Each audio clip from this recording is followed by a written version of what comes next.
Olá, meu nome é Emily Pereira, faço parte da assessoria de imprensa pela CJ Produções e também estou na TV Relacionamento.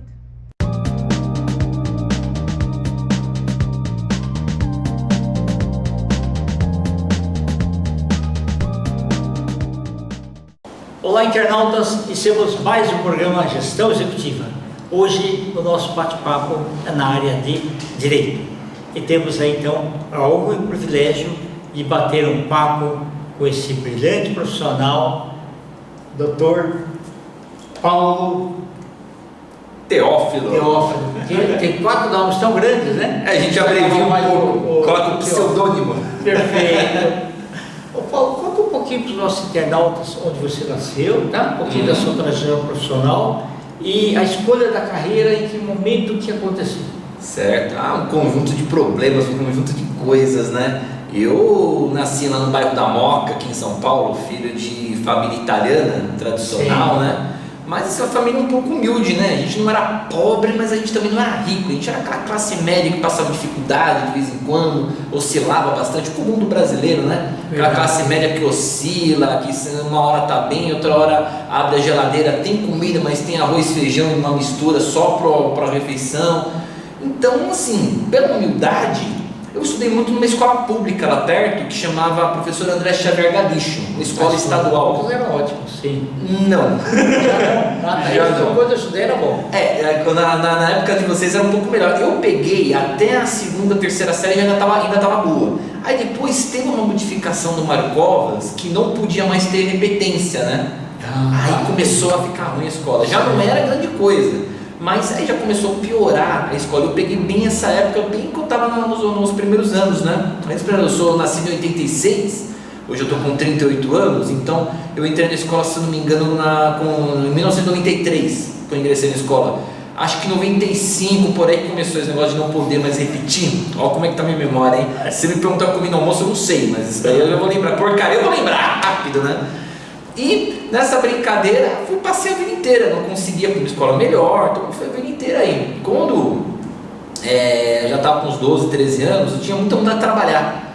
Então quis trabalhar, eu via meu pai voltando do trabalho contando, meu pai era vendedor, meu irmão trabalhava na 25 de março em loja, ele chegava falando trabalho, eu era doido para trabalhar, e ninguém me dava trabalho. Tinha um mercado lá perto, que era o Mercado Real, era japonês também, viu? Japonês Bacataré. Eu chegava para aquele Bacataré e pedia para ele, pelo amor de Deus, deixa eu ser empacotador, e não deixava por conta da minha idade.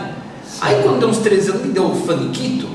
Aí eu falei, vou fazer o que dá pra fazer, vou catar lata na rua, dane-se. Comecei a sair, não é que eu precisava, mas eu fazia porque eu queria trabalhar. Legal. Eu saía, catava latinha, todos os dias, pelo menos catava, voltava com 1.000 kg de lata, pelo menos por dia. Aí eu juntava, colocava um pouquinho de areia, colocava um pouquinho a coisa de areia assim, pra dar um entopezinho. E o pessoal falou, advogado já começa desde cedo, né? Não é, na época eu também era um adolescente, não tinha essa noção toda, né? Sim. Aí eu fui aprender uma vez só que pegaram a areia, nunca mais eu coloquei, né? Deram eu ia levar pra vender no ferro velho. Aí uma vez o dono do ferro velho viu a areia lá, disse as latas, lata aquária eu não compro não, viu? A próxima eu não compro mais só as latas. Mas aí eu aprendi a lição também, né? A gente vai aprendendo na adolescência. Aí deu uns 16 anos, eu já estava cansado disso, ninguém me dava emprego, eu falei, vou arrumar emprego. Aí comecei a sair para pedir emprego. Você gosta de entregar currículo? É uma coisa que eu falo brasileiro, profissão do brasileiro, entregador de currículo. É verdade. E não é uma coisa legal, por quê? Se você entrega um currículo, você é simplesmente um papel.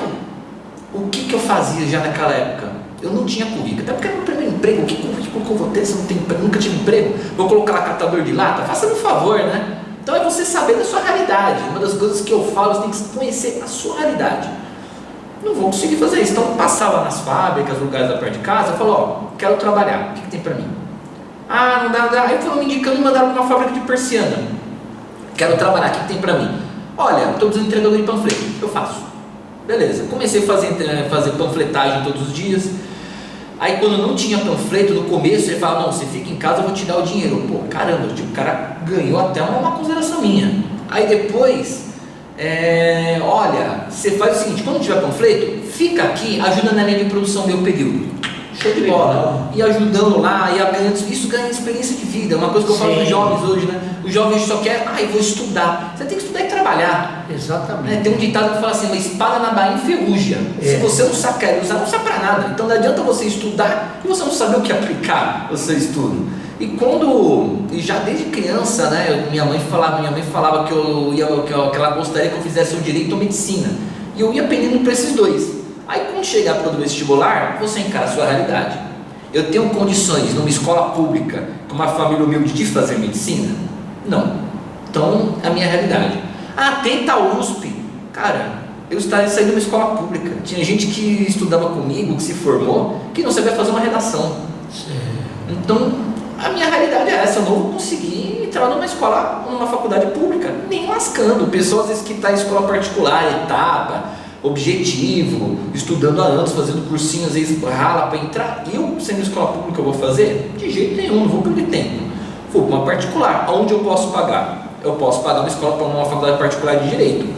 Entrei, eu fiz o vestibular. Estava estudando também, não? É porque eu te falei que meu irmão é advogado também. Na verdade, não. Meu irmão ele trabalhava na época no comércio da 25 de março, foi demitido. Nessa época ele vendia água na rua.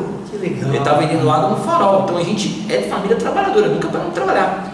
Entrei na faculdade de Direito na Unip, consegui lá na época, pagava 50% da mensalidade. Aí meu irmão se animou e entrou junto comigo. Eu não sei até hoje como que ele fez, porque ele não fez vestibular. Ele falou, ele fez o vestibular, mas só que ele fez o vestibular não junto comigo, entrou depois junto comigo. Eu não entendi o que foi, mas estava tudo certo. Fez lá o vestibular dele, entrou, e daí a gente começou a estudar junto, cada um pagando 50% de bolsa. Quando chegou no segundo ano, o que aconteceu no segundo ano? E eu comecei a ralar, ali que eu comecei a aprender a estudar mesmo, né? Comecei a aprender a estudar, porque eu falei, cara, eu... Tem que ler as leis, ler esses negócios todos, né? Entender tudo, né? Então comecei a entender ali, porque meu irmão, diferente de mim, ele é mais velho, ele já tinha feito uma escola particular até a oitava série. Então, diferente de mim que fiz escola pública a vida inteira, ele fez particular até a oitava série. Então ele tinha um pique de estudo diferente do meu. Que estudo na escola pública, a gente matava para jogar bola. O professor de inglês falava, não vou dar aula hoje não, vai lá, toma uma bola, vamos jogar no pátio. Né? A escola particular não tem isso, ainda mais estou em colégio de freira. Então é bem diferente. E quando a gente ingressou na faculdade, nós somos bolsistas, e aí eu comecei a falar, se eu pegar uma DP, eu perco a bolsa. Sim. Então eu vou fazer isso daqui direito. Era questão de honra, tá? Questão de honra. Eu falei, eu vou abraçar isso daqui como se fosse a minha única oportunidade. Quando chegou no final do segundo ano, eu ia perder a bolsa, né? Aí minha mãe ligou lá e falou, como que vocês vão perder a bolsa? Como que vocês adoçam a boca de alguém e depois vai tirar? Não tá certo isso, eu vou chamar até a imprensa aqui dentro. Não sei o que. Minha mãe chegou com o pessoal financeiro e falou assim, olha, me arruma aqui que eu vou lavar banheiro aqui dentro para eles estudarem. E brigou e conseguiu manter a bolsa dos dois 50% até o final. Legal. Então a gente foi aos trancos e barrancos estudando, só que eu tinha uma coisa, eu não podia pegar DP. Sim. E eu já entrei com essa ideia, eu nunca entrei na faculdade com a ideia de DP, mas nem eu nem meu irmão a gente podia pegar DP. Aí aquele negócio que às vezes o aluno, cola na prova. Não, eu vou fazer a prova na raça. Vou fazer na raça, desde o primeiro ano fazendo na raça. O pessoal, vamos tomar uma cerveja. Não, vocês vão tomar cerveja vocês, eu vou para a biblioteca estudar. O cara era chato. Era Caxias pra caramba, era chato. Eu passei 5 anos na faculdade. Você foi sendo forjado, isso é fui sendo forjado, que é uma das coisas que hoje eu vejo que falta no jovem. O jovem, ele não é criado com porrada, para falar português claro. Ele é criado com blindagem. Só que ele não tem essa experiência, ele não vive isso. E não estudando, não forma opiniões. Não forma. Não, e não adianta você só também ficar no livro estudando com aula, professor, você tem que vivenciar. E as pessoas não vivenciavam, então eu trabalhava e estudava, fazia estágio e estudava. Eu comecei a faculdade, eu estava ainda nessa fábrica de persianas.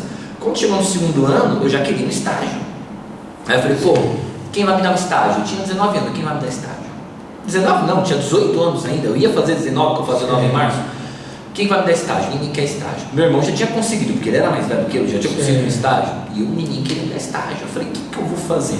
Aí abri um concurso na Procuradoria da Fazenda Nacional, para estagiário, concursado. Nível de concurso, 4º ano de Direito. Muito de matéria que eu nunca tinha nem visto. Eu falei, eu tinha um mês para estudar. Eu falei, eu vou me inscrever, eu vou passar nessa pleura. Passei. Fiquei louco. Não, eu trabalhava em entregar panfleto, voltava, cara nos livros, Que legal. Mas o que é? Não é só cara no livro, é entender o poder, ter força de vontade, entender a técnica de estudo. Sabe como eu descobri que eu dava certo de estudar? Ensinando. ensinando. Sem dúvida, é verdade. Então eu tinha um sofazinho no meu quarto, eu tinha um quarto grande, casa velha, né? Tinha um quarto grande. Aí eu ia fazer os resumos das matérias, ia no meu quarto, fechava a porta e dava uma aula pro sofá. Legal. Ele entendia. O sofá não sei se entendia, eu entendia, os espíritos lá entendiam alguma coisa, eu entendia, mas quando eu pegava a matéria já para uma avaliação, eu já percebia que aquilo estava fresco, que eu tinha entendido. E você verbalizando, isso é muito bom, porque o cérebro entende que você está Exato, você começa a dar exemplo na hora. Eu era um cara muito retraído. E te faz ficar criativo. Isso, e eu comecei a ficar criativo, porque eu era retraído, eu tinha vergonha de falar, meu Deus, se eu falar para eu falar em público, eu tinha caganeira. Nossa, no colégio, se eu tivesse que falar em público no colégio, por qualquer razão, até uma banca, o professor, meu Deus, eu tinha dor de barriga, começava a peidar na frente de todo mundo, cara, caganeira. Oxe, eu não tinha isso daí não, eu era retraído. Aí eu comecei a me soltar, aí eu lembro que no terceiro ano, eu tive 2 momentos que me marcaram bem. Um deles, que eu descobri que eu não gostava de estudar. Eu falei, cara, eu não gosto de estudar. Essa matéria aqui de direito, ela tá enchendo a paciência, tá enchendo o ravioli. Só que assim, eu fui peão até então. Ou eu estudo, ou eu continuo sendo peão. É melhor estudar. Aí eu comecei a fazer pegar gosto pela coisa, que é uma coisa que a gente fala que os jovens hoje não tem. O jovem vai, não quero, vou fazer outra coisa. Quais eram as minhas opções? Ou estuda, ou você vai ter uma vida mediana para ruim. É melhor estudar. Melhor estudar e ter uma profissão decente, porque a faculdade vai te dar uma profissão, não vai te dar dinheiro, vai te dar uma profissão. Então, qual profissão você quer ter? Auxiliar geral ou ter uma profissão jurídica? Eu falei, vou ter uma carreira jurídica, então vou estudar. Esse negócio de não gostar, paciência, a gente vai ter que gostar. Em um outro momento também, eu lembro que a gente teve uma aula de direito penal, que o professor pediu para fazer um seminário falando de crimes, né? Falando alguns crimes, eu ia falar sobre o crime de ameaça. Eu tinha feito um textinho lá, eu ia entrar, cumprir minha tabela e ir embora. Então eu ia entrar, ia fazer a minha leitura lá do que eu ia fazer e ir embora. Aí eu lembro que eu estava totalmente nervoso, subi na frente lá de meia dúzia de colegas, não sei porque eu estava tão nervoso, uma sala pequena, né? Subi, li o papel, olhei para o professor, olhei para a sala, olhei para o papel e pensei assim, se eu ler isso daqui, como eu estava querendo fazer, eu não estou ensinando, não estou fazendo o que eu me prontifiquei a fazer, porque eu vou fazer o básico só para cumprir tabela e ir embora. Eu falei, não, tem que ser melhor do que isso. Eu guardei o papel, coloquei em cima, o pessoal do meu grupo já revelou os olhos desse tamanho, que eles falaram, ninguém imaginou que eu ia fazer isso, que eu ia pegar o papel, colocar na mesa, não ia mais ler, e comecei doidamente a dar um monte de exemplos sobre isso e dar uma aula pro pessoal doidamente. Eu quase cantei um rap lá em cima, sem brincadeira, eu estava quase cantando um rap lá em cima, tremendo. Saí da aula, eu tinha um amigo, esse aí eu gostaria de encontrar ele, nunca mais encontrei ele depois da faculdade, depois do terceiro ano, chamava Anísio. Ele chegou pra mim e falou assim, era um cara totalmente prolixo, né? Ele chegou pra mim e falou assim, pô Paulo, você é doidão, hein? Você é muito louco. Eu parecendo um padre lá e você chega falando um monte de besteira e foi legal pra caramba. Eu comecei a me soltar, falei, poxa, eu não tô vendo futuro nisso, eu não tô vendo futuro em ser retraído, em fazer o simples, e comecei a querer sempre fazer diferente. Fui modificando o estágio, porque estágio de direito, para o cara que precisa trabalhar, que era no meu caso, que eu precisava para pagar a faculdade, é você comer o pão que o diabo amassou. É igual residência de medicina. Você come o pão que o diabo amassou. Por quê? Porque todo mundo quer te explorar para nada. Então o cara quer te explorar. E eu só tive a sorte de pegar estágio que alguns eu era muito bem tratado, só que os que eu era bem tratado eram concursos públicos. Como eu saí da procuradoria, eu fui um pouco maltratado, eu saí, fui para o juizado especial, não pagava nada, aí eu fui para o TRT, fiz estágio dentro do fórum, da vara 48, tive, amigos maravilhosos que eu carrego até hoje, alguns que já faleceram infelizmente. Lá foi maravilhoso, mas só que era uma coisa que eu não ia encerrar o contrato, podia renovar mais uma vez, mas e aí, eu ia ter um futuro de lá. Falei, não, eu preciso pensar no que fazer. Comecei a ir para escritórios de advocacia. Cara, comi o pão que o diabo amassou. Porque o cara quer te pagar pouco, quer te explorar, ainda quer dar soco na mesa, te chama de burro, qualquer coisa. O cara que vai falar assim, você mora na Moca, você vai ter um processo para você ver lá lá em Santa Bárbara do Oeste, como eu já fui. Mas espera aí, tá, que eu vou te mandar a petição para você despachar 2 horas da tarde. Uma vez me mandaram para despachar uma petição em Guarulhos, 3h30 da tarde, R$50 para pagar o táxi e se vira para pagar o táxi R$50. E quando eu disse que eu ia ter que voltar, eu tinha feito o despacho, isso tinha dado o procedimento, eu não sabia que eu tinha que pegar o despacho e ir num cartório, que era uma situação de protesto, ninguém tinha me falado isso. Não, você pega, leva com uma situação de protesto, eu não sabia. Falei, vou embora então, que já deu meu horário, eu preciso ir para aula, e não consegui ir para aula, fui direto para casa, eu cheguei tarde. Fui mandado embora no dia seguinte. Fui mandado embora no dia seguinte. Mas por que vocês estão me mandando embora? Não, porque como que você larga o negócio assim urgente? Eu não estou nem sabendo, eu sou estagiário, você tem que me explicar o que eu tenho que fazer. E como que vocês me mandam também 3h30 da tarde para Guarulhos? Que porcaria é essa? Né? Aí o dono reconsiderou, gosto muito dele, mas eu falei, não quero mais para aqui. Aí fui para um outro escritório muito grande, não vou citar nomes. Sim, né? Tá certo. Isso na época de estagiário. Fui mandado embora com um mês porque eu corrigi a minha chefe. Eu era elogiado, eu almoçava 10h30 da manhã para estar no fórum trabalhista às 11h30. Eu era elogiado por todo mundo, mas eu corrigi a minha chefe numa reunião. Porque ela falou que o protocolo era no 10º andar, eu falei, era no primeiro. Dia seguinte tinha uma pessoa no meu lugar e eu só fiquei sabendo por que eu fui mandado embora 10 anos depois que eu fui fazer uma audiência com uma advogada, que era lá, ela falou assim, no meio da audiência: doutor, o senhor sabe por que você foi mandado embora de lá? Eu falei, não, o senhor vai descobrir no final da audiência. Eu olhei para a juíza, assim, o juiz olhou para minha cara, eu vou fazer essa audiência rápido para o senhor ir lá, vai. Que eu já fico, o pessoal me estabilizou inteiro. Eu falo isso daí. Lembra que você corrigiu a doutora fulana numa reunião? Lembra? Te mandei embora por causa disso. Quem não abaixa a cabeça lá não fica. Eu falei, filha das mães. Então é o cenário dos grandes escritórios hoje. É o cenário dos grandes escritórios. Eu tenho meu rei na barriga, eu vou dar grito com você, eu vou fazer o diacho que for, e você abaixa a cabeça. Eu estou falando que são todos assim. Mas muitos grandes escritórios são assim. A pessoa, o ser humano, um pouco de poder que ele tiver, ele já abraça aquele poder e já acha que ele é mais poderoso que todo mundo. E isso é uma coisa que acontece. Quando eu me formei, fui passando estágio. Quando eu me formei em 2009, que eu colei grau em janeiro de 2009, foi numa sexta-feira, no domingo já era exame do OAB. Nessa época eu já tinha acabado um outro estágio que eu tinha na SP Trans, que foi um ótimo estágio que eu tinha na SP Trans, um baita no estágio jurídico lá, mas era estágio público, então terminou o contrato, abraço, não tem o que fazer. Se quiser ser advogado tem que ser concursado, de experiência, não tem o que fazer. Então arrumei numa imobiliária pequena lá na Vila Formosa, comecei a trabalhar um baita de um advogado, mas era um advogado assim muito rígido, que ele corrigia as minhas petições, uma vírgula, uma palavra mal colocada, ele rasgava na minha frente e me chamava de burro. Mas é um cara que me ensinou bem. Mas não precisava fazer isso, era só bom. Eu nunca fiz isso com ninguém. Eu tenho muitos estagiários, eu ensino, mas eu nunca fiz isso com ninguém não. Sim. Ao contrário, eu brinco ainda com a pessoa, eu falo, pô vamos corrigir, essa palavra não existe, afim junto não existe, corrige a conta, às vezes a gente vai corrigir, a pessoa está aprendendo, não está sabendo. Você tem que ter, não tem paciência, então não tem estagiário, né? Não tem paciência, não tem estagiário, não tem um advogado recém-formado, tem um advogado já formado há muito tempo. Aí eu lembro que eu fui prestar exame de ordem, eu passei na primeira fase e eu fiz a pior coisa da minha vida, mas foi uma coisa que mais me deu aprendizado. Eu bati no peito e falei assim, posso falar um palavrão? Falei, eu sou foda. Eu falei, eu sou foda, porque de 100 perguntas eu acertei 60 sem fazer cursinho. Eu sou foda. Segunda fase? Ixi, pra que cursinho de segunda fase? Eu já sou bom. Tomei um pau em segunda fase. Aí meu irmão, ele não fez nessa, meu irmão já foi direitinho, fez o curso e passou, e eu tomei a reprovação, coitado, não pude nem comemorar o dele, porque eu tinha reprovado. Se eu chorei foi naquele dia, mas eu aprendi, falei, não, toda vez que você levantar a boca, toda vez eu falo para meus alunos, eu falo para quem está assistindo, o dia que você falar que você é foda, a vida vai olhar para você e vai falar, quê? É um desafio? Né? Então, aí na segunda vez eu já tomei vergonha na cara, fiz a coisa certinho, fazendo o cursinho, me preparei e passei.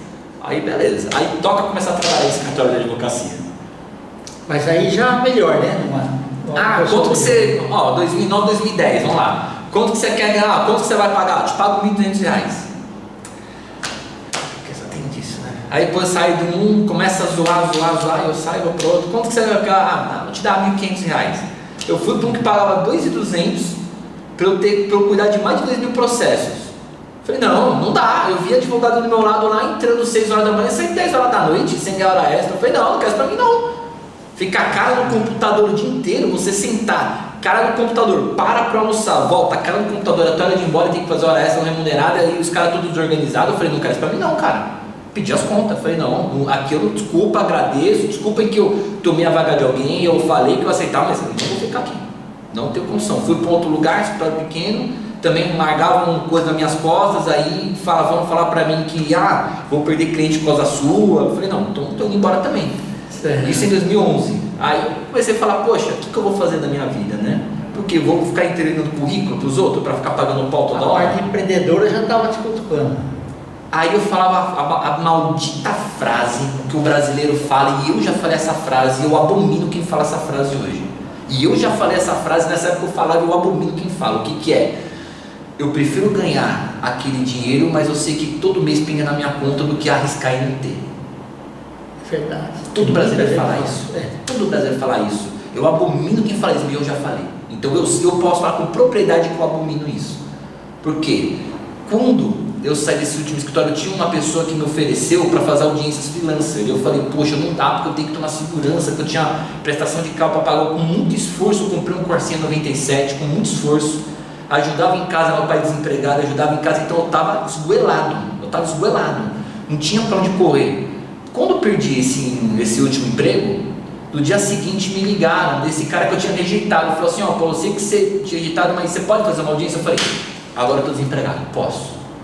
Aí eu preciso de um preposto. Aí eu chamei meu irmão, não posso, porque eu estou vendo uma entrevista que também estava desempregado. Estou fazendo entrevista, não sei o que, não dá. Aí eu liguei para uma amiga minha, falei, dá? Ela falou, se você está me chamando é que você precisa. Vamos. Pagar pouco para receber 40 dias depois. Mas o pessoal gostou da minha forma de trabalho e começou a me dar em movimentação. Eu comecei a entender como que era a forma de trabalho dessas coisas de audiência freelancer e comecei a me organizar para estruturar aquilo. Eu falei, não, isso dá dinheiro. Então vou estruturar isso daqui, vou criar uma tabela de preços, vou fazer um portfólio, vou começar a ligar para os escritórios de advocacia oferecendo esse serviço. E onde que era meu escritório? Na mesa da minha cozinha. Legal. Na mesa da minha cozinha. Por isso que eu falei, agora a jornada é grande. E aí eu já tinha feito uma pós-graduação em tributário, porque eu terminei a faculdade, peguei a OB e engatei uma pós-graduação em seguida. Já tinha terminado e estava começando a engatar uma outra pós-graduação também em direito público. Aí eu fui, inclusive, esse eu vou falar o nome que não existe mais, que era o Underwood Pro Ordem. Ok. Eu fui lá para conversar com a dona para travar, para trancar uma matrícula. Tinha um dono lá que não tem mais, que ele morreu, e tinha outra dona que eu não lembro o nome dela. Eu falei, olha, eu vou trancar porque eu não consigo. Mesmo sendo pouco após, eu comecei agora por conta, não sei o que eu vou fazer. Não sei. Ela falou, vamos fazer o seguinte, eu vou te abonar todos esses meses, mas não paro de estudar. Obrigado. Vou te dar 3 meses. Eu falei, vamos ver. Em 2 meses eu já estava pagando de novo, porque eu comecei a me levantar fazendo essas audiências. Que legal. Em 2 meses eu já estava me levantando fazendo audiência. Então eu falei, opa, comecei a entender o caminho do ouro. Aí pegava para fazer, um outro cliente me chamou para fazer carga de processo. O que é carga? Hoje não tem mais, os processos são digitais, mas o processo era físico. Você ia no fórum com carrinho, que é esse carrinho de pedreiro, né? Carrinho de pedreiro. Ia nas varas, retirava o processo e levar todos os volumes e levar para eles. Então eu fazia às vezes um carrinho cheio com 2 sacolas, tinha às vezes 2 amigos me ajudavam, meu irmão me ajudando, e isso eu fui fazendo equipe, equipe, e a terceirizando. Você devolvia aquele material todo? Eu levava no escritório que me contratava, que era na Praça da Sé, e aí depois eles davam jeito de devolver. E era um risco, porque se ele não devolvesse o processo, era meu nome que estava lá. Então ia um serviço de estagiário, era um advogado pós-graduado fazendo aquilo, ganhando R$15 por processo. R$15, só que eu fazia 10 por dia. Tem da história alguém que roubou isso daí? Existem algumas histórias, na minha não, graças a Deus.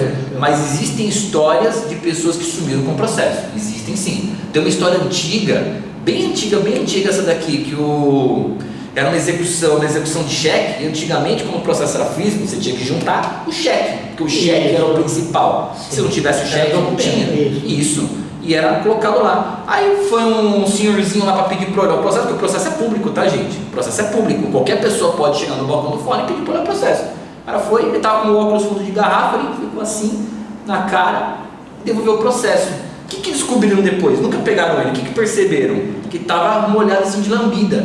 Ele foi lambendo o cheque, comeu o cheque, desapareceu. Porque aí o advogado falou, não tem. Não, ele comeu o cheque estava lá grampeado, ele comeu. Ele foi assim, sobre de garrafa, foi colocando, ele estava lambendo aqui para soltar e comendo o cheque.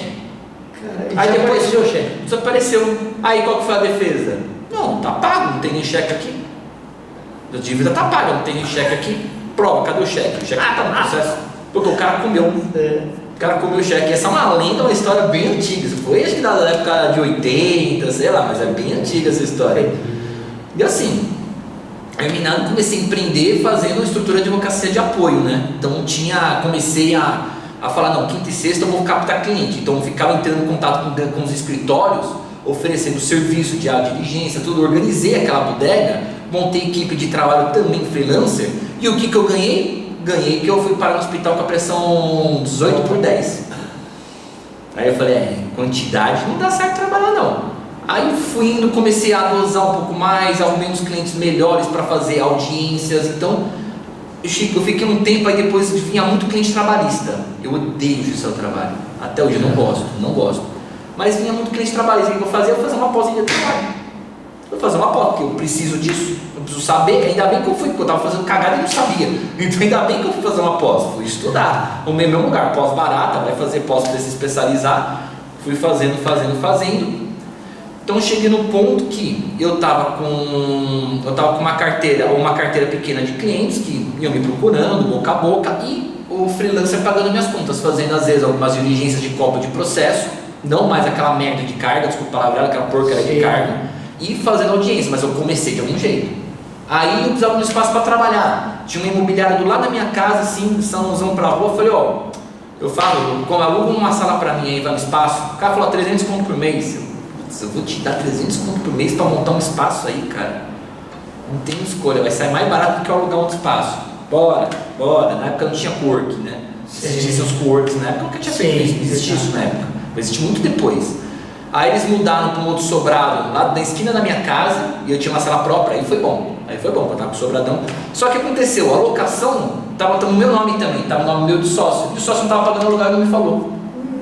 Entendi. E eu pagava, chegou um momento, um mês eu paguei o 300 reais, no segundo mês eu estava cobrando consultoria também deles, que eu estava dando consultoria. Aí falou que você vai pagar em consultoria, você não vai me dar nada e fica aqui também não te cobro nada. Tipo, a gente compensa. Parceria mesmo, né? Parceria. Porque advogado engrandece imobiliária. Tinha gente que achava um absurdo fazer isso aí. Falava, não, imagina, o cara tem que te pagar, porque você engrandece a imobiliária dele. Eu falei, mas é o que eu tenho para hoje. Aí de repente o cara não está pagando aluguel.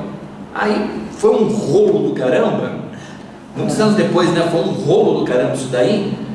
Eu fui embora de lá, acertou tudo lá, e eu falei, olha, agora eu vou ficar sozinho, não vou ficar mais com você não, confio em você. Arrumei uma salinha, 500 reais lá perto de casa também.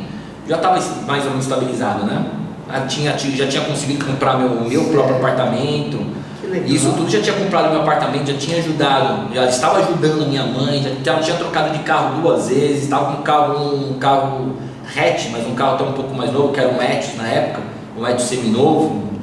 Então estava já andando, já estava mais estabilizando, né? E isso tudo agindo com inteligência, sem ficar fazendo loucuras também, sem fazer loucuras. Foi passando o tempo, aí eu falei, vou entrar no mestrado aqui, pandemia. E eu precisava sair da parte também, parar um pouco de fazer diligência, que estava me atrapalhando. Aí entrou a pandemia. Na pandemia, eu descobri uma outra forma de trabalho e prospecção de clientes, que é hoje o que eu aplico no meu escritório, e fui conseguindo prospectar cliente, fui depois afunilando, no começo, não que eu fazia tudo, mas abri um pouco mais o leque, comecei a afunilar e comecei a ser referência. Deu um tempo atrás, comecei a mandar ligar pro pessoal, falar, quero dar aula aí, me chamaram para dar aula. Que legal. Em alguns cursos, aí depois um assistiu minha aula, gostou, me mandou para outro. Aí eu mandei um e-mail pro presidente do Cresce e falei assim, olha, eu gostaria de dar uma palestra em 2017. Mandei um e-mail pro presidente do Cresce e falei assim, Viana, meu amigo pessoal. Falei assim, eu gostaria de dar uma palestra aí. Ele encaminhou, falei, nunca me responder. Mandou para a secretária dele me ligou marcando uma palestra na Quarta Nobre. Eu descobri depois, falando, parece que eu podia tomar água. Eu estava com o estômago totalmente doendo. Quem assistiu a minha primeira palestra na Quarta Nobre, que é locações imobiliárias, você vai ver que eu estou assim, porque eu estou passando mal no meio da palestra, de saber que tinha água para tomar, não tem não. Eu falei, que porra é essa daqui? É água? Tem água para tomar?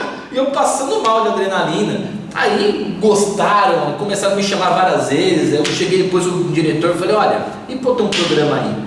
Manda o programa, manda a pauta. Eu falei, vou mandar então aqui, vamos fazer um programa sobre locações. Vamos fazer então locação em foco. E já estão com mais de 100 capítulos no Locação em Foco quinzenalmente. Já estão Você aprende muito também, né, com isso. Né? Ouvindo a gente aprende, ouvindo, falando, indo atrás de tema para fazer pauta de programa, a gente aprende. Aí eu montei o meu curso jurídico, comecei a dar aula de pós-graduação em outros lugares. E aí, terminando o mestrado, começou a abrir mais portas. Mas assim, é uma oscilação. Eu vou falar para você, eu tenho que matar um leão por dia para estar vivo. Eu tenho que matar um leão por dia para estar vivo. Por quê? Estratégias de marketing. Faz um site. Tá, eu tenho um site com AdWords. Me liga, gente, às vezes na parte de direito imobiliário. Liga, querendo de graça. Cara, quanto que é? Não tenho dinheiro para te pagar. Outro dia me ligou um cara, eu tenho 2 canais no YouTube, né? Que é o Teófilo Belcati, que eu falo vários assuntos de direito imobiliário, tudo. E o Minuto Tributário, que é a menina dos meus olhos na parte tributária, né? Menina dos meus olhos. Opa! Só fala de tributário. Cara, eu vi um vídeo lá meu rápido, vídeos rápidos, execução de IPTU. Entrou em contato, doutor Paulo queria saber. Falei, então, começou a mandar os IPTUs que ele tem em execução fiscal já. Não sei o que, eu posso falar em videoconferência? Falei, bom, esse cara ele precisa, ele tá lascado, ele precisa, então ele vai ter que me contratar. Eu dei uma prévia de quanto que eu cobro, né? Eu falei, não, eu cobro uma mensalidade, que foi isso que me levantou, a forma da cobrança, né? A forma da cobrança que me levantou, eu aprendi a cobrar mensalidades. Eu cobro mensalidade por andamento do processo, mensalidade cabe no seu bolso, mas é por processo, tal, não sei o que. Vamos lá, o cara me alugou 1 hora, fazendo um monte de perguntas, eu mandei o contrato para ele, não assinou, e falou que não tem dinheiro para fazer, que deixar para lá. Falei, filho da mãe. Então, às vezes você tem que saber também isso. Você fica louco, você fica puto, mas aí nisso que eu aprendi, então beleza, o primeiro atendimento é uma avaliação, vou te fazer em 10 minutos de graça. A partir de, passou isso daqui, eu já estou te avisando que é consulta, vou te cobrar consulta. Em 10 minutos não é suficiente para te fazer uma avaliação no orçamento? Verdade. 10 minutos é suficiente, mais do que isso você está tomando tempo. O tempo é valioso. E é isso que eu faria, que eu até falaria para quem está me assistindo, valorize o seu tempo. Tecnologia. Use tecnologia. Sim. Use chatbot, use inteligência artificial, use, porque valorize o seu tempo. O tempo que você vai perder para fazer alguma coisa, você pode estar ganhando dinheiro, pode estar indo atrás ou então cuidando da sua saúde mental, que é mais importante. Porque aí vem o outro lado que as pessoas não veem, né? Fazendo terapia, tendo burnout, tendo que se afastar do trabalho porque você está com burnout. Aí o cliente fala, por que você não atende? Porque eu estou com burnout, seu desgraçado. Perfeito. E é isso. Foi maravilhoso aí, viu? Parabéns aí por ser tão empreendedor. Muito obrigado. Volta outras vezes. Uma rede social pra gente. Meu Instagram, quem quiser conversar comigo pode me adicionar no Instagram, @prof.paulo.teófilo, deve estar aparecendo aqui na tela, né? Sim, exato. Aparecendo aqui na tela. E quem tiver às vezes uma dica de empreendedorismo, eu também dou cursos para iniciação de jovem advogado. Eu tenho no meu curso já pronto lá, iniciação para jovem advogado, 1 hora de curso lá, com algumas dicas, tudo. Tem algumas opções, algumas palestras que eu falo sobre isso também. Então, cara, acho que com essa minha trajetória eu tenho um pouco de credibilidade para falar sobre isso. Prazer imenso. Muito obrigado. Prazer é meu. Eu agradeço a todos. Internautas, com os agradecimentos então a esse brilhante doutor Paulo Teófilo, nós finalizamos mais uma Gestão Executiva. Grande abraço e até a próxima.